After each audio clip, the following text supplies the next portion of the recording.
আসসালামু আলাইকুম সবাইকে। আজকে আমরা এইচএসসি এর আইসিটির তৃতীয় অধ্যায়, ঠিক আছে, তৃতীয় অধ্যায়ের সংখ্যা পদ্ধতি এবং ডিজিটাল ডিভাইস অধ্যায়টা দেখব। এই অধ্যায়ের আজ দুইটা পার্ট, একটা হচ্ছে সংখ্যা পদ্ধতি নিয়ে পার্ট, আর একটা হচ্ছে ডিজিটাল ডিভাইস নিয়ে। ঠিক আছে, সংখ্যা পদ্ধতি যেটা সেটা আমরা আজকে দেখব, সেটার রূপান্তরগুলা, তারপর হচ্ছে সংখ্যা পদ্ধতি কি, এটার কত প্রকার, এগুলো আমরা দেখব, বেসিক সহজে দেখে নেব। ঠিক আছে, সংখ্যা পদ্ধতি। সংখ্যা পদ্ধতি কাকে বলে? সংখ্যা পদ্ধতি হচ্ছে সংখ্যা প্রকাশ করার বা লেখার পদ্ধতিকে বলা হয় সংখ্যা পদ্ধতি। সংখ্যা, কোন সংখ্যা লেখা বা প্রকাশ করাকে,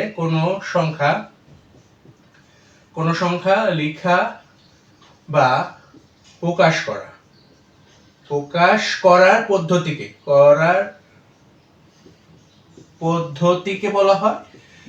বলা হয় সংখ্যা পদ্ধতি। এখন এই সংখ্যা পদ্ধতি আবার দুই ধরনের। সংখ্যা পদ্ধতি হচ্ছে দুই প্রকার। সংখ্যা পদ্ধতি হচ্ছে দুই প্রকার। একটা হচ্ছে পজিশনাল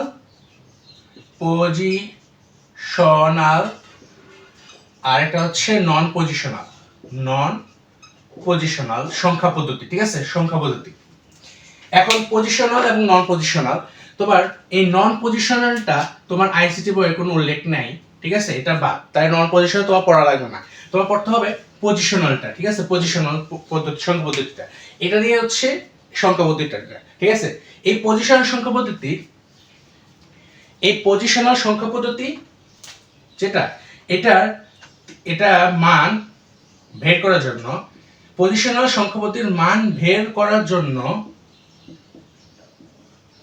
তিনটা ডাটার দরকার। ঠিক আছে, তিনটা ডাটার প্রয়োজন হয়।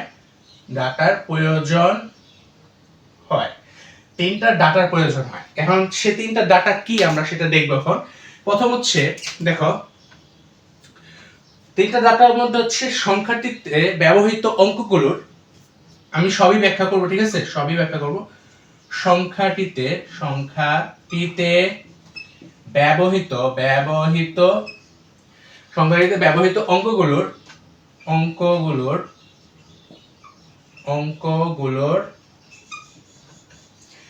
অঙ্কগুলোর নিজস্ব মান।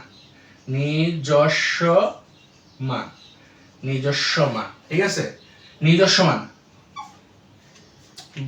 ঠিক আছে, সংখ্যাটিতে ব্যবহৃত অঙ্কগুলোর নিজস্ব মান। ঠিক আছে, এখন সেকেন্ডটা দেখো, আমাদের সেকেন্ডটা হচ্ছে সংখ্যাটির বেস বা ভিত্তি। ঠিক আছে, আর তিন নাম্বারটা হচ্ছে সংখ্যাটিতে ব্যবহৃত অঙ্কগুলোর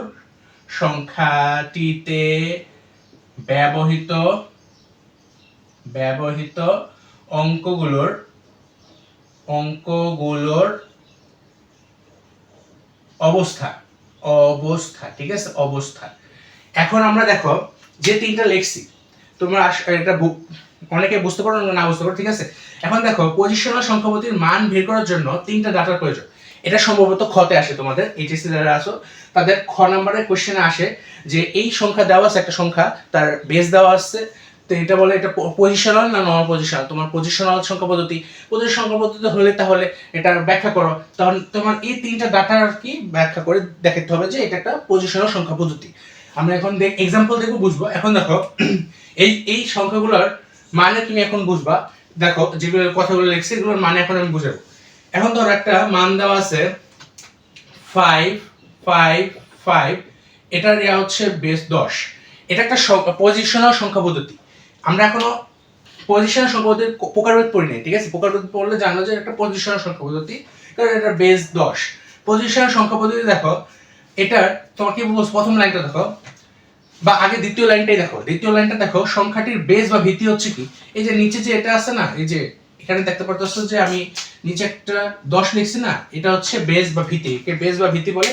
বেস বা ভিত্তি কাকে বলে আমরা একটু পরে আলোচনা করব। এখন দেখো, সংখ্যাটিতে ব্যবহৃত অঙ্কগুলোর নিজস্ব মান থাকবে। এখন নিজস্ব মান মানে কি বলতেছে দেখো, তারপর আবার 3 নম্বর বলছে সংখ্যাটিতে ব্যবহৃত অঙ্কগুলোর অবস্থান বা স্থানীয় মান। ঠিক আছে, স্থানীয় অবস্থানটা কি? অবস্থান মানে হচ্ছে দেখো, আমার এখানে দেখো যে 5, এখানে যে 5 প্রথম ডানের সংখ্যা, আমার প্রথম সংখ্যাটা হচ্ছে 5, আমার ডানের প্রথম সংখ্যাটা হচ্ছে 5, ডানের প্রথম সংখ্যাটা হচ্ছে 5। এখন এটা একটা আলাদা একটা মান আছে, অবশ্যই মান আছে, ঠিক আছে, এটার মান আছে না, আছে। এখন এই 5 এটা হচ্ছে একক ঘরে আছে, একক ঘরে, এটা হচ্ছে একক ঘরে আছে। তারপরে দেখো এই যে 5, এই 5টা যে এটা হচ্ছে, তুমি এই 5টাকে এখন 5টা হিসাব করো না, ঠিক আছে, এই 5টাকে এখন হিসাব করো না। এখন এই 5-এ যাও, এই 5-এ গেলে তুমি দেখবা তখন এটা তখন তোমার শূন্য হয়ে যাবে। তখন দেখো তাহলে কত, 50, ঠিক আছে। পরের ঘরের সংখ্যা হচ্ছে আমাদের 50, পরের ইয়াটা হচ্ছে আমাদের 50, আমাদের 50।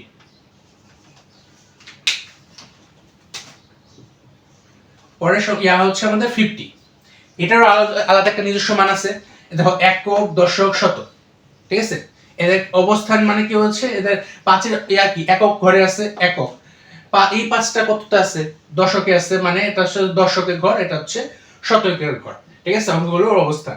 আর এখানে দেখো সংখ্যাটিতে ব্যবহৃত অঙ্কগুলোর নিজস্ব মান, এটা এই সব সংখ্যাগুলা আলাদা আলাদা নিজস্ব একটা মানই ক্রিয়েট করে, ঠিক আছে। দেখো এখানে 500 আছে না, এখানে আবার 500, দেখো এই 500 কত, এটা 500, এটা 50, এটা 5, নিজস্ব আলাদা আলাদা নিজস্ব মান আছে এদের, ঠিক আছে, আলাদা আলাদা নিজস্ব মান আছে। আশা করি বুঝছো যে পজিশন সংখ্যার মান বের করার 3টা ধাপ প্রয়োজন। এই সংখ্যাগুলা ব্যাখ্যা করবা, তাহলে তোমার খর আনসার হয়ে গেছে।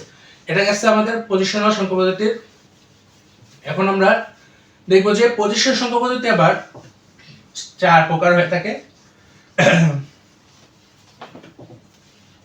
দেখি পজিশনাল সংখ্যা পদ্ধতি আবার 4 ধরনের।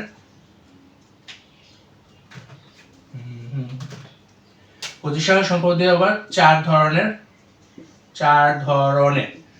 পজিশনাল সংখ্যা পদ্ধতি আবার 4 ধরনের। সেটা হচ্ছে দেখো, এক হচ্ছে আবার 4 ধরনের। আচ্ছা, এর আগে আমরা বেস বা ভিত্তিটা বলে নিই। বেস বা ভিত্তি কি হচ্ছে, কোন সংখ্যার বেস বা ভিত্তি হচ্ছে ওই সংখ্যা পদ্ধতির মৌলিক চিহ্ন সমূহের মোট সংখ্যা। কি বলছি, কোন সংখ্যা পদ্ধতির বেস হচ্ছে ওই সংখ্যা পদ্ধতির মৌলিক চিহ্ন সমূহের মোট সংখ্যা। এখন আমরা যেটা বলছি এটা নোট করে লিখতে পারো। এখন এর মানে কি বোঝাচ্ছে, ওই মৌলিক চিহ্ন সমূহের মোট সংখ্যা মানে হচ্ছে ধরো দশমিক সংখ্যা পদ্ধতির যে আমরা এখন সংখ্যা পদ্ধতির এটা দেখিনি, ঠিক আছে। সংখ্যা পদ্ধতি যে দশমিক সংখ্যা পদ্ধতি, এটার বেস বা ভিত্তি হচ্ছে 10, এটার বেস বা ভিত্তি হচ্ছে 10। এখন এই 10টা কি, এর মৌলিক চিহ্ন সমূহ হচ্ছে 9টা, মানে 10টা, 0 থেকে 9 পর্যন্ত, 0 থেকে 9 পর্যন্ত, মানে 0 1 2 3 4 5 6 7 8 9 পর্যন্ত।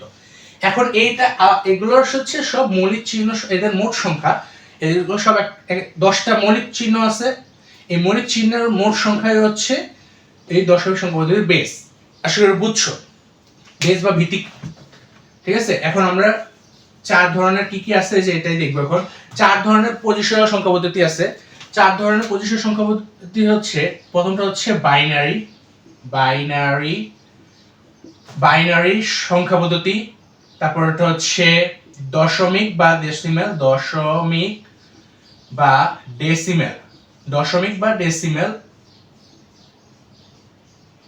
তারপর 3 নাম্বারটা হচ্ছে আমাদের দশমিক বা ডেসিমেল। তারপরটা অক্টাল।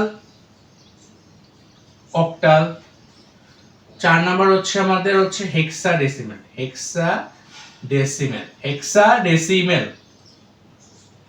আমাদের 4 নাম্বারটা হচ্ছে হেক্সাডেসিমেল। এখন বাইনারি সংখ্যা পদ্ধতির বেস বা ভিত্তি হচ্ছে 2, দশমিক বা ডেসিমেলের সংখ্যা পদ্ধতি হচ্ছে 10, অক্টালের হচ্ছে 8, হেক্সাডেসিমেলের হচ্ছে 16, ঠিক আছে, হেক্সাডেসিমেলের হচ্ছে 16। এখন দেখো বাইনারি সংখ্যা পদ্ধতি যেটা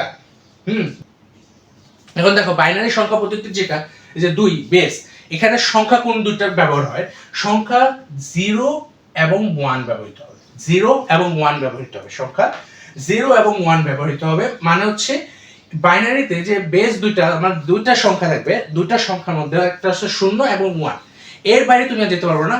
বাইনারি হচ্ছে 0 এবং 1 দ্বারা হয়, ঠিক আছে, বাইনারি হচ্ছে 0 এবং 1 দ্বারা হয়, এর বাইরে আর যেতে পারবে না। আর এইটা হচ্ছে কম্পিউটারের ভাষা, আরেকটু লেখা দিতে হবে, বাইনারি সংখ্যা পদ্ধতির ভাষাটা হচ্ছে কম্পিউটারের ভাষা, এটা হচ্ছে কম্পিউটারের ভাষা। দশমিক বা ডেসিমেল হচ্ছে 10, এটা হচ্ছে 0 থেকে 9 পর্যন্ত, 0 থেকে 9 পর্যন্ত ইয়াটা হচ্ছে লিমিটটা হচ্ছে 0 থেকে 9 পর্যন্ত তুমি, ঠিক আছে। তারপর অক্টালের হচ্ছে 0 থেকে 7, 0 থেকে 7। হেক্সাডেসিমালের হচ্ছে 0 থেকে 15 পর্যন্ত, 0 থেকে 15 পর্যন্ত, ঠিক আছে, 0 থেকে 15 পর্যন্ত। এখন দেখো এখানে তোমার এই যে অক্টা, তুমি ধরো তোমার একটা সংখ্যা দেওয়া আছে 5 7 8, 5 7 8 দেওয়া আছে। এখন বলো এটা কি অক্টাল, হেক্সাডেসিমাল, অক্টাল, হেক্সাডেসিমাল, দশমিক, বাইনারি, কোনটা দেখে বলতে পারো তো। এখন দেখে বলতে পারো যে এখানে যেহেতু 0 থেকে 7 পর্যন্ত অক্টাল এটা হবে না, কারণ এটা 8 পর্যন্ত গেছে, ঠিক আছে, এটা 8 পর্যন্ত 8 আছে। এখন তোমার তাহলে দশমিক বা হেক্সাডেসিমাল মধ্যে যে কোনো একটা হবে আমরা, ঠিক আছে, এই দুটোর মধ্যে যে কোনো একটা হবে, আসলে বুঝছো। এখন আমরা দেখার বিষয় হচ্ছে হেক্সাডেসিমাল যে 16, এর যে 0 থেকে 15 পর্যন্ত প্রথম, এই যে হেক্সাডেসিমালের ক্ষেত্রে প্রথম 0 থেকে 9 পর্যন্ত হবে স্বাভাবিকভাবে সংখ্যাগুলা লিখবা, ঠিক আছে। পরে যে 10 11 12 13 14 15, এই যে 15 পর্যন্ত এটা হচ্ছে ABCD দ্বারা প্রকাশ করা হয়। 10 হচ্ছে A, 11 হচ্ছে B, 12 হচ্ছে C, 13 হচ্ছে D, আর 14 হচ্ছে E, আর হচ্ছে 15 হচ্ছে F দ্বারা প্রকাশ করা হয়, ঠিক আছে। বাকি যে 6টা আছে এই 6টা ABCDEF দ্বারা প্রকাশ করা হয়। আসলে বুঝছো। আজকে সংখ্যা পদ্ধতির আমি বেসিকটা দিচ্ছি, ঠিক আছে, বেসিক দেওয়া হয়েছে আজকে। নেক্সট ক্লাসে আমরা সংখ্যা পদ্ধতির রূপান্তর দেখবো। আসসালামু আলাইকুম সবাইকে। আর যারা আমার ইউটিউব চ্যানেলকে সাবস্ক্রাইব করো না, ইউটিউব চ্যানেলকে সাবস্ক্রাইব করতে পারো, আর পেজকে ফলো করতে পারো, ঠিক আছে। সবাইকে আসসালামু আলাইকুম।